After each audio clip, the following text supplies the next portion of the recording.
If you're seeing this message, it's not a coincidence that this came across your For You page.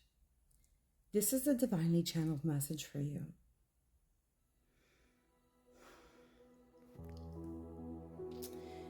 Are you really, really afraid of losing them? Or are you afraid of losing them to someone else? Are you afraid of losing them to someone else because of what that might mean?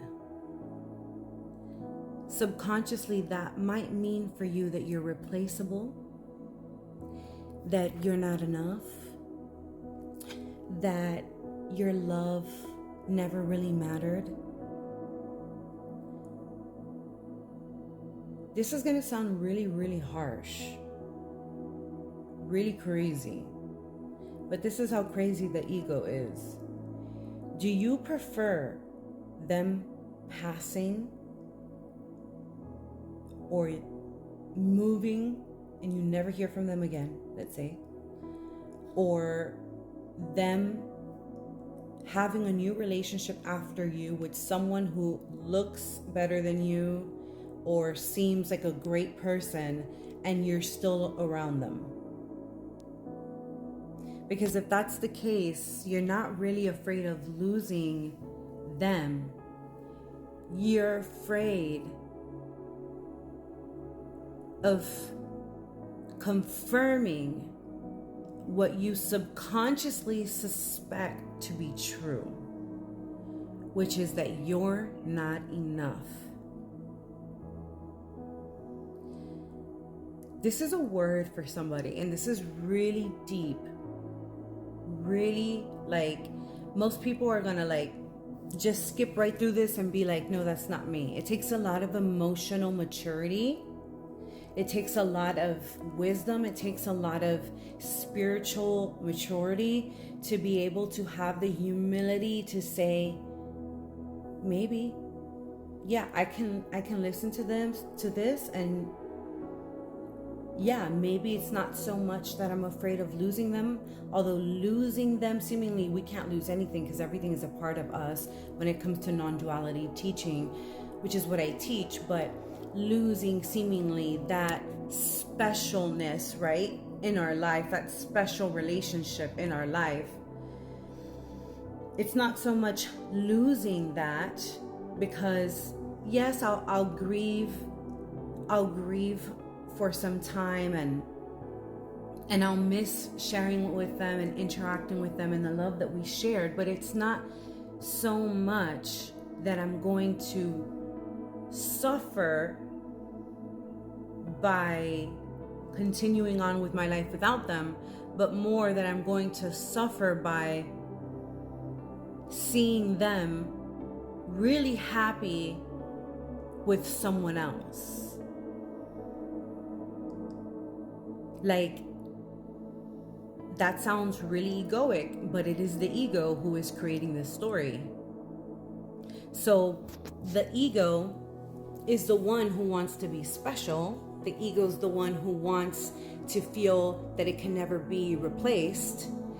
The spirit, the Christ within, the light within, the truth of who we really are, that aspect of ourselves believes that love is free, believes that love is eternal, and wants nothing but true happiness for another being, no matter which way that may present itself. Even if it's them being in a relationship, in a special relationship with another person, and them being happier with that person. The spirit wants them to be as happy as possible, as happy as they can possibly ever be, and understands that if that didn't occur with each other, right, with you and the other, then at least blesses them on their journey and honors their experience and the experience of them perhaps having a partner that may bring them or help reveal to them a better version of themselves. Because that's really all relationships are. They're just tools that help us to heal every wrong thought that we have ever held about ourselves, about God, any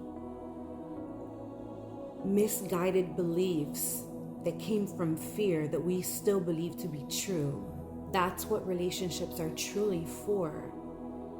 To help us heal, to help us grow, evolve, and ascend.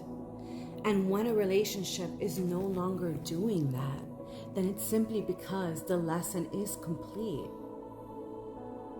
Now, this does not mean that just because you're having difficulty or challenges or a season of growth in your relationship, that means that it's over. People nowadays, they give up so easily.